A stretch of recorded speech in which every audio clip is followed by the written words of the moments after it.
Good morning po mga kababayan, ma'am sir. This is Jam, the Filipino channel ng inyong pong lingkod. So today is October 9, 2025. At yung ngayon ay papunta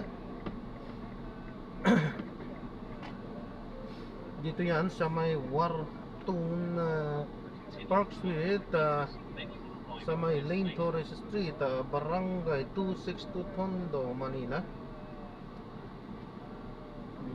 At dadalhin po natin yan sa may National Shrine of St. Jude, sa Pilaurel Street, corner yan ng Ikaza Street. Dali lang kasi medyo masikip ang kalsada. Barangay 639 San Miguel, Manila. Okay po, so magbabalik po tayo mamaya konti pag nakuha na po natin sa disclaimer lamang po. Ang content po natin ay kalsada at hindi ang passenger. Kaya nga naman sakasakali man po na may marinig kayo mga pangalan ng lugar, pangalan ng tao, pangalan ng organizations, government or private man yan, ay wala pong kinalaman ng channel na ito. At wala pong pinapatungkulan. Lahat po ng pinag-uusapan dito at pawang dito lamang po yan sa loob. At wala pong pinapatungkulan sa labas. Okay po, so magbabalik po tayo mamaya konti pag nakuha na po natin sila.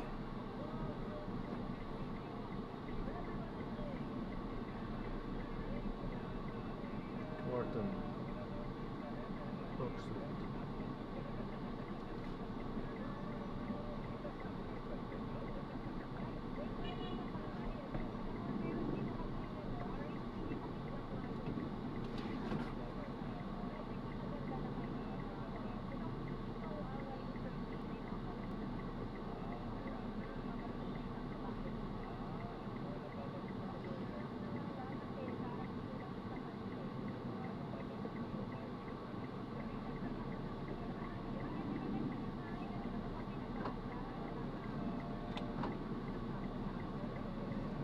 Dito na tayo. Na pwede sanang makasalba sa buhay.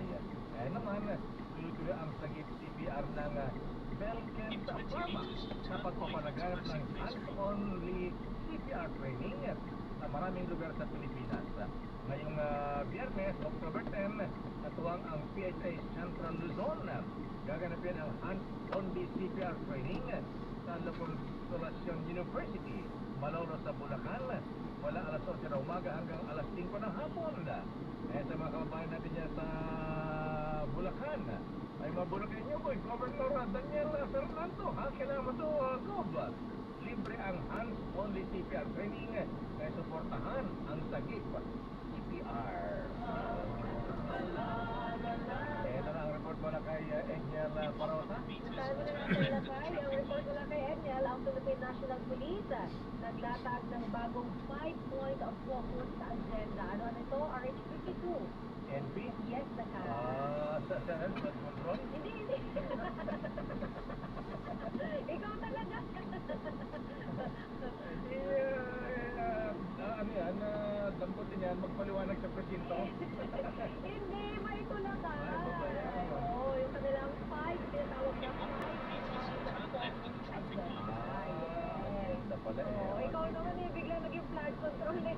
Alamin natin. Alam ko, papatawag din ng mga polis yung mga involved sa sa presinto ka magpaliwanag. RH52, Edel Parosa, Edel.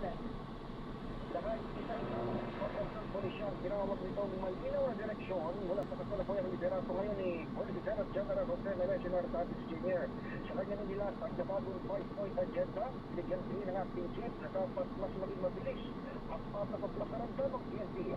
Kabilang sa bagong policy direction ay nakasentra sa management ng resources, moral at welfare ng polisya, enhanced managing ng police operations, integrity monitoring at active community support. Ang Nartates, tututok ang police operation sa mga estratehiyang nakabatay sa ebidensya at pinaigting na anti-crime campaign. Kamakainan lang, Pinilitan ng PNP ang pagbaba ng focus crime ng halos 14%. Ano po yung hanggang nitong September 2025? Ngayon, iginit ang kamparami ang zero tolerance sa kalokohan ng anay. Kasabay ng ulat sa 269 cases ng resolba ng PNP sa loob ng unang foreigner process. Pinakahuli nga sa mga nasokolan dito ay ang Deputy Chief of Police ng Navineta Municipal Station ay nilagay sa restricted custody dahil sa pamahalay umano sa isang detainee. Batay sa parusa ang Chief of Police ng istasyon na pinalitan muna sa pwesto habang nagpapatuloy ang investigasyon. Ito si Adniel Parrosa, umulat para sa Media Range. Una sa Pilipinas, una sa Pilipino.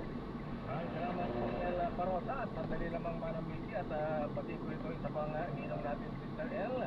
Yun yan Si Mr. Hans G. Ayan ng SM, Sumart, hinirang bilang management person of the year. Congratulations, Mr. Hans G. Report naman kay Manang Bigyan natin ang update mula sa Camara, 35 billion pesos sa infrastructure fund mula sa unprogrammed appropriations. Ayon sa daw yan. Ba? Dapat lang. RH12 Milky Gunan sa detalye. Manong Milky. Literal sakay nagkasundo ang House Committee on Appropriations at ang Department of Budget and Management nalisin na ang 35 billion pesos na halaga ng infrastructure project mula sa 2026 program appropriations. Ang Representative Michaela Quadsing, ang chairman ng House Committee on Appropriations, naging nila ang transparency at naiwasan ang misuse of laptop funds. At pansin na pagkasunduan ng program appropriations ay naraan sa edukasyon na programang pangkalusugan at agrikultura sa konsultasyon sa DBM at sa meeting ng BARD o House Budget Amendments Review Subcommittee. Naging pansin ang pag-alis sa 35 million pesos na infrastructure fund mula sa program appropriations ay naasang maaprubahan bukas sa gawing period of amendments sa plenaryo. Narito si Representative Miguel Quadsing, Chairperson ng House Committee on Appropriations. Out of the 255 billion that was removed from flood control projects under DPWH,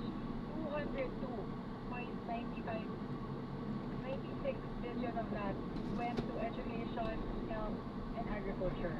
The rest po went to the other agencies, but as you can see here, majority of the funding that was taken out from flood control projects were moved to the priority sectors, which are education, health, and agriculture. So for roughly 53 billion for all other agencies. So we Aliwanag pa ni Quadsing, nagkasundo ang DBM at ang komite na asin ng infrastructure project mula naman sa sagip o spending assistance for government infrastructure and social programs para mag-sustain safeguard laban sa posibleng pag-abuso sa pondo. Ako si Luke Regular, una para sa DCRH, una sa Pilipinas, una sa Pilipino. Maraming salamat Manang Miggy. Sunod natin ang report ni Giselle. Report ni Giselle Ricafort. Ito, wala yung tuitions mula kay ano na. Si DPWH Secretary Vince Dizon, umarap na sa Independent Commission for Infrastructure. 8,000 na flood control project. Na-inspection na daw po ng PNP. PNP mismo na kayo nag-inspeksyon. Alam niya ito, detalye mula kay RH15, Giselle Ricafort. Giselle. Nakay, Sister El, pahingi muna ako ng isang flash report dahil ay ilang short sa Secretary Vince Dizon. Tapos na ang na-responded. Report.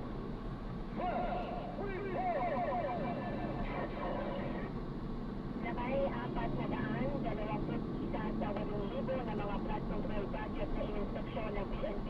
Kasama ang Integrated Department of Economy, Planning and Development ang kumpirmado ng mga goals project. Ayon yan kay Public Secretary Vince Dizon. Sabi ng kalihim na kayo siya katatapos lamang na press conference dito sa tanggapan na ICI sa Tabi City. Sinabi ni Dizon na karamihan sa mga goals project na yan, yung 420 ay karamihan matatagpuan daw dito sa Luzon. Ginawa ni Dizon yung mahalagang anunsyo na yan kasunod ng kanyang pagharap sa komisyon. Sinabi ni Dizon na ibinigay niya yung report sa komisyon kaugnay nga ng isinagawang instruksyon ng mga nabanggit na ahensya ng pamahalaan at tumabalo na nga sa may disaruli ng mga proyekto sa flood control. Natapos ng instruksyonin ng mga government agency na yan. Sabi pa ni Dizon, isasaformal na rin daw nila yung kasunduan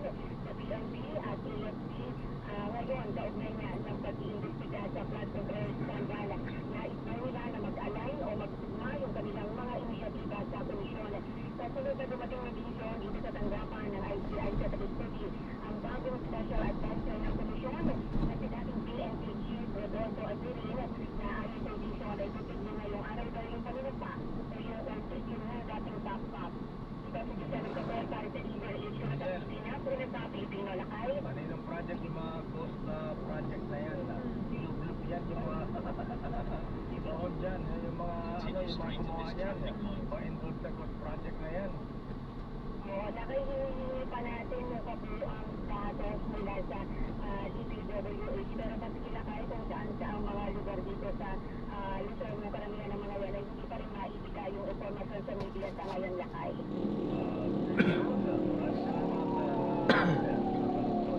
Susunod lakay namin yung mga informasyon mula sa report para sa media issue sa Pilipinas pero sa Pilipino.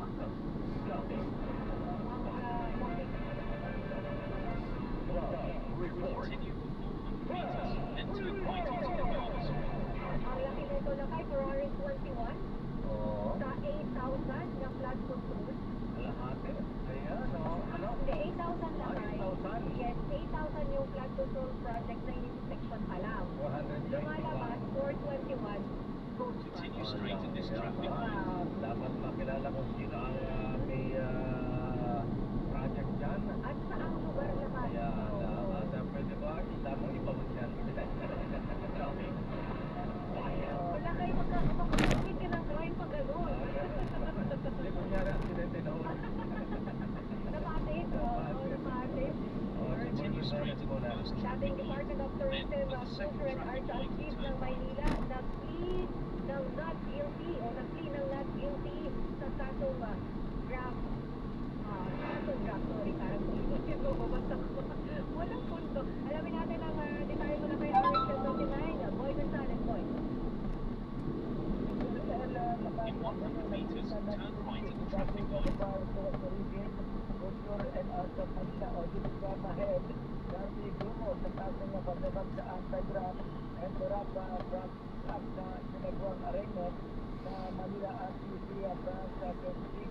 Kasama rin sa kaso ang Bibigama at Bitiba Officer at si Robert Steven Pilipe. Ang pangareklamo ay inihay niya from Dennis Villa Senyor, dating hepe ng Manila Tourism Bureau at Reserva Colonel ng Philippine Navy. Ayon sa abogado ni Villa Senyor na si Atty. E.J. Lago o ang kanilang tiwala na makakamit ng visa dahil sa mano ang mga ebidensya na naihain sa korte. Dito ang kaso ni Villa Senyor malinaw na pinagpabito sa serbisyo at hindi binigyan ng kaukulang sweldo na walang sapat na proseso. Dapat sunod ang paring ni Globo na unang nakapagpiyansa para sa kanyang samantalang kalagayan. Ito si Boy Gonzales para sa Misares sa Pilipinas, una sa Pilipino. Ihabol natin ang report ni Boy Gonzales. Ang MMDA stag naman, pinamumunuan ni Commander Bong Ebriha nagsagawa ng clearing operation niya sa may Mabuhay Lane sa Quezon City. Arifai Gonzales, Juan. Israel at Mayor, sinusuyod ngayon ng mga operatiba ng MMDA with Traffic Action Group o ISTAGA ang kahabaan ng Mabuhay Lane dito sa Quezon City. Ito'y para linisin ang mga nakakalantrang mga sasakyan na ginawa ng parking ang dapat sanay nagagamit ng daanan ng mga motorista. At sa 10 a.m. ay nasa mahigit 40 ng mga sasakyan ang natitiketan dahil sa road obstruction. Kabilang sa mga lugar na sinusuyod ng mga operatiba ng MMDA ISTAGA ay ang South Borromeo, kahaba ng Panay Avenue, South Quator, maging sa Mother Ignacio Street, pinapalit ng MMDA ISTAGA ang mga iligal na nakaparatang mga motorsiklo, mga tricycle at iba pang mga sasakyan, maging ang mga kariton ng mga ambulance vendors. Ayon kay Staff Commander Bong Nebriha, mahalagang walang harang sa mga sa bahagi ng Mabuhay Lane dahil bahagi ito ng mga alternatibong daan ng lupat malapit na ang panahon sa kapatuwa. Ako si Carl Gonzales, Diretso sa Pilipinas, una sa Pilipino. Maraming salamat, Val Gonzales. Bago ang ating Your Business is Our Business, abay pati mo natin si Attorney Jana Fama ng BIR, ang Junior Warden ng TM Calao Masonic Class 136.